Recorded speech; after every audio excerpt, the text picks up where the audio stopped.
올해 2분기 합계 출산율이 0.7명으로 집계됐습니다.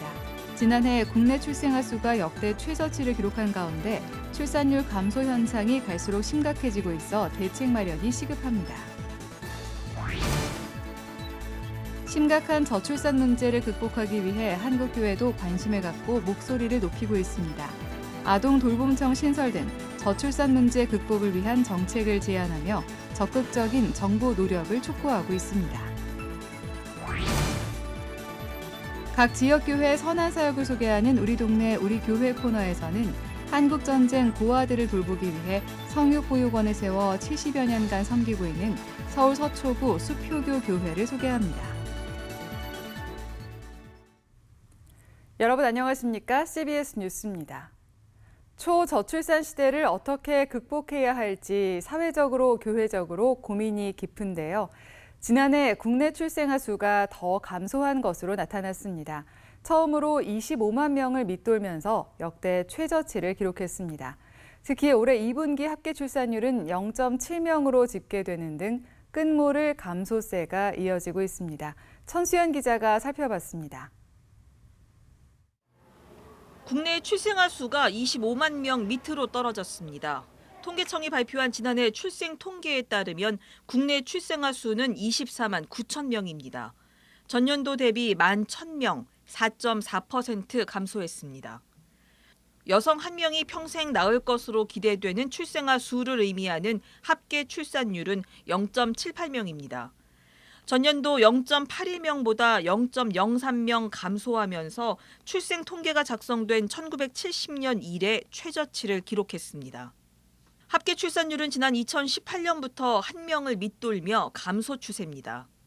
통계청의 올 6월 인구 동향에 따르면 올해 2분기 합계 출산율도 0.7명으로 전년 같은 기간 대비 0.05명 감소했습니다. 최근 2년 사이 분기별 출산율로는 가장 낮은 수치입니다. 시도별로는 세종시가 지난해 합계 출산율 1.12명으로 가장 높았고 서울이 0.59명, 이어 부산과 인천, 대구 순으로 낮았습니다. 출산 시점은 점점 늦어지고 있는데요. 출생아 부모의 평균 나이는 부 36세와 모 33.5세로 지난해와 비슷하거나 약간 높아졌습니다. 고령 산모의 비중도 35.7%로 0.6%포인트 증가했습니다. 결혼 생활 시작에서 첫 출산까지의 기간은 평균 2.7년으로 전년 대비 소폭 증가했습니다. 출생아 수에서 사망자 수를 뺀 인구의 자연 증가분을 확인해 보면 저출생의 여파는 더 심각하게 드러납니다. 2020년 마이너스 3만 2천 명에서 이듬해 마이너스 5만 7천 명, 작년에는 마이너스 12만 3천 명으로 인구 자연 증가분은 급격한 감소세를 나타냈습니다. 1970년 100만 명을 넘던 국내 출생아 수는 30년 만인 2001년 55만 명, 절반 수준으로 줄었습니다.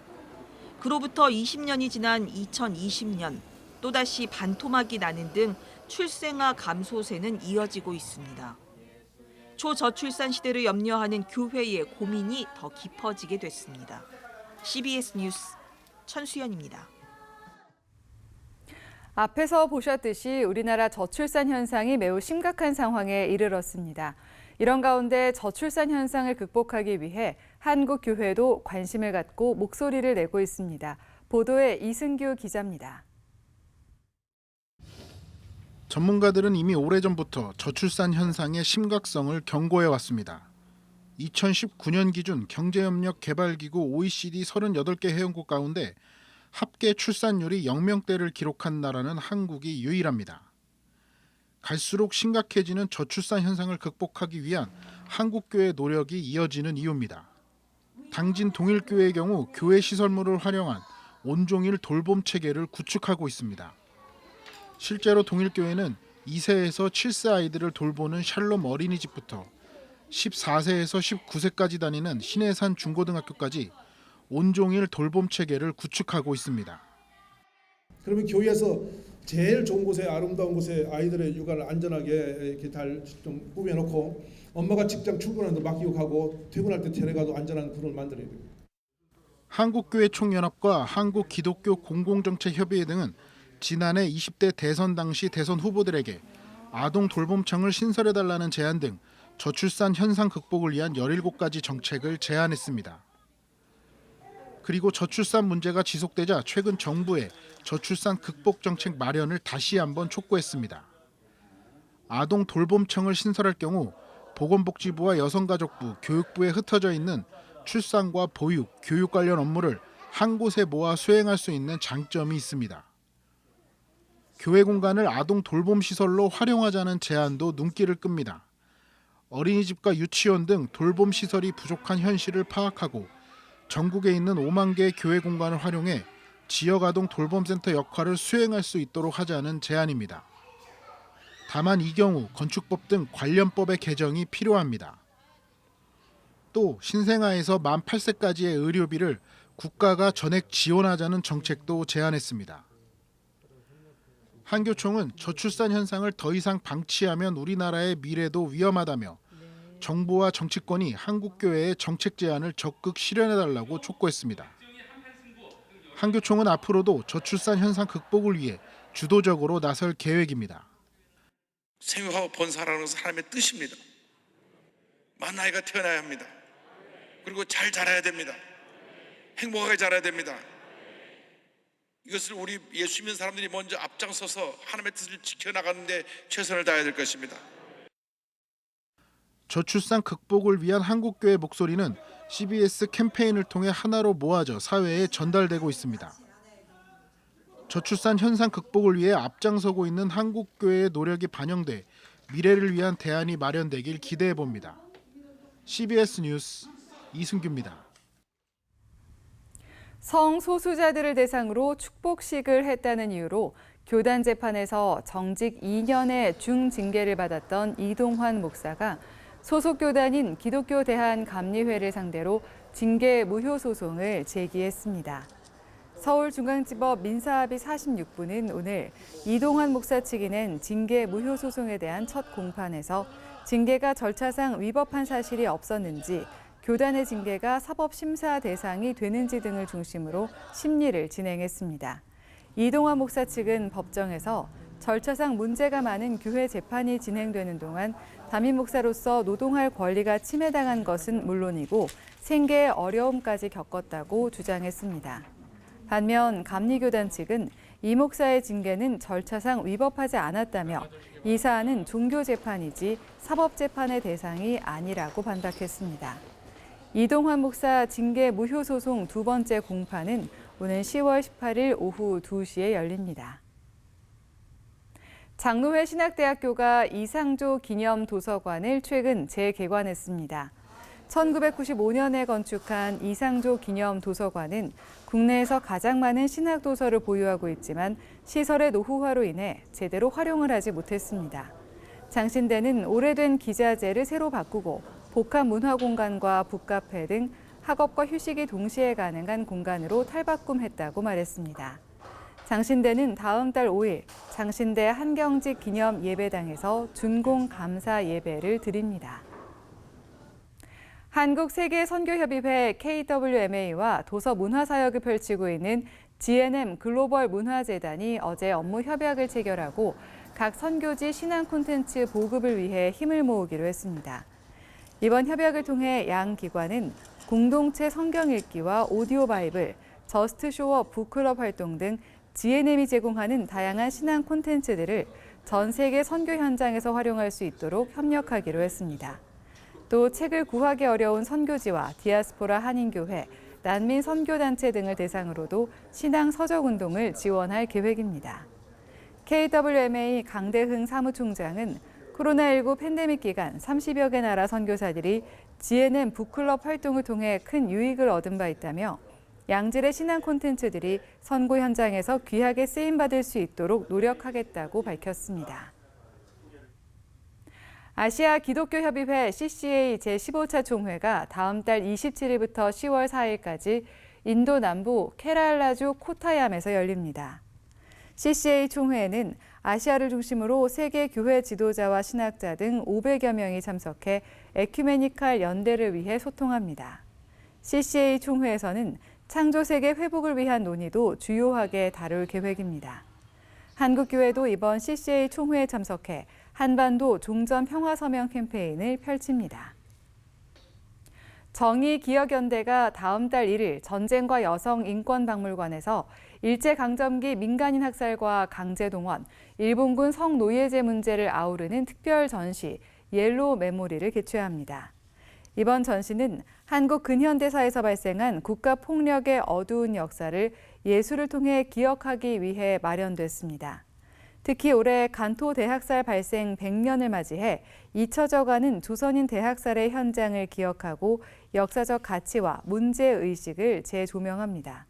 정의기억연대는 영상과 설치미술, 퍼포먼스 등을 통해 과거와 현재를 연결하고 역사의 현장을 마주하며 기억하고자 한다며 민주주의의 소중한 가치를 관객들과 공유하겠다고 말했습니다. 각 지역교회의 선한 사역을 소개하는 우리 동네 우리 교회.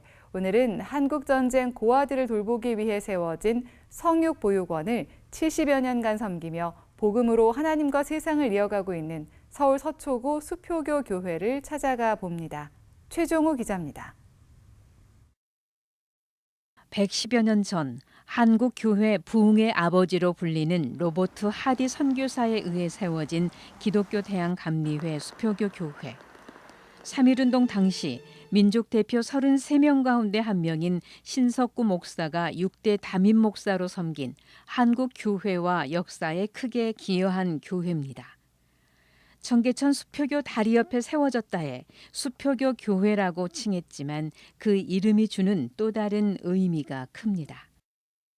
한양 도성 안에 있는 양반과 또 수표교를 지나서 청계천을 넘어 있는 평민과 그 사이를 잇는 다리가 수표교 교회, 수표교 다리예요.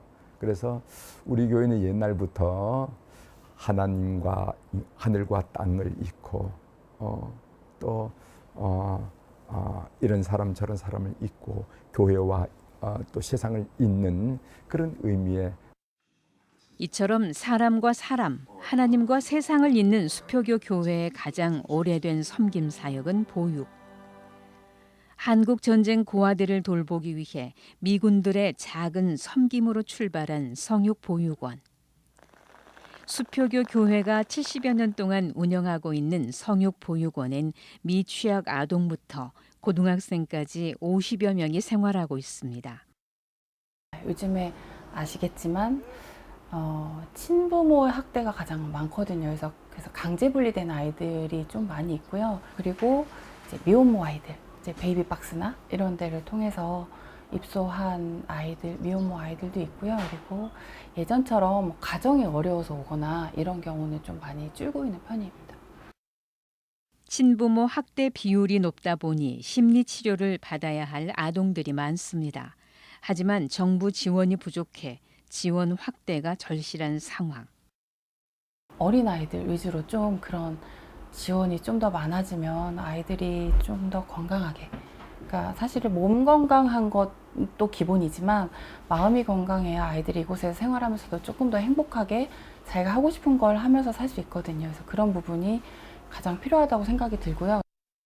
17년째 아이들과 함께하고 있는 최미애 원장은 아이들의 마음 건강을 위해 엄마로 멘토로 살면서 보람을 느낀다고 말합니다.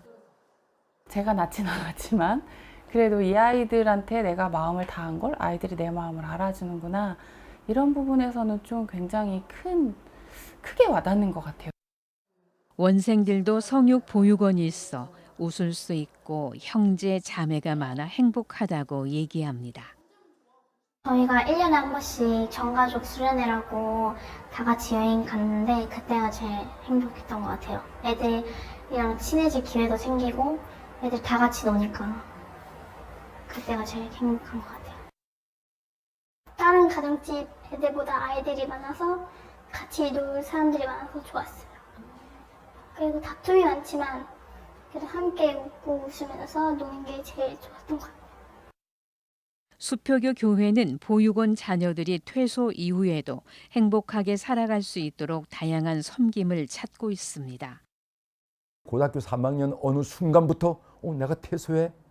이렇게 하면서 걱정을 하기 시작한다는 거죠.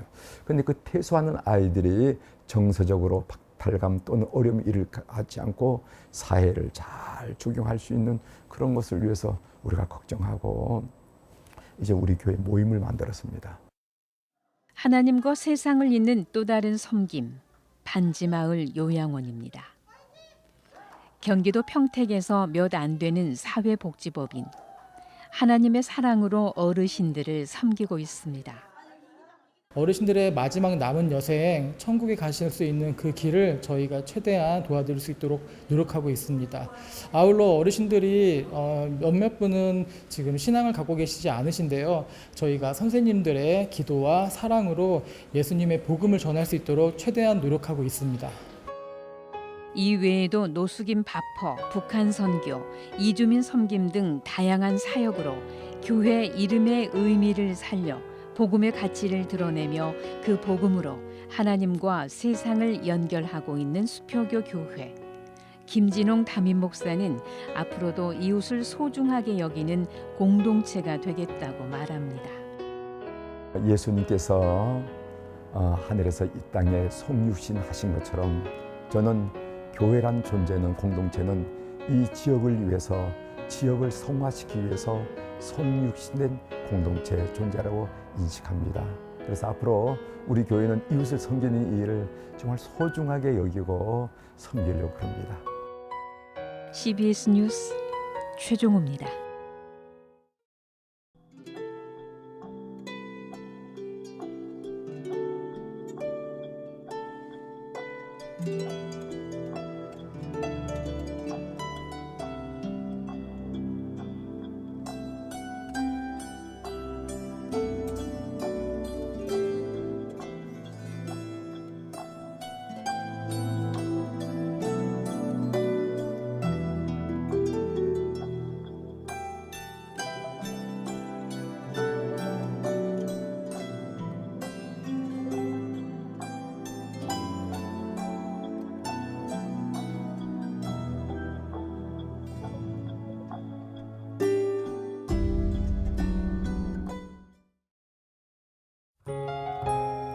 날씨입니다. 내일은 경상도와 제주도를 중심으로 천둥, 번개를 동반한 많은 비가 내리겠습니다. 한편 수도권과 강원도 등 중부지방은 오후부터 차차 맑아지겠습니다. 내일 아침 최저기온은 19도에서 25도, 낮 최고기온은 25도에서 30도로 예상됩니다. 이상으로 뉴스를 마칩니다. 시청해주신 여러분 고맙습니다.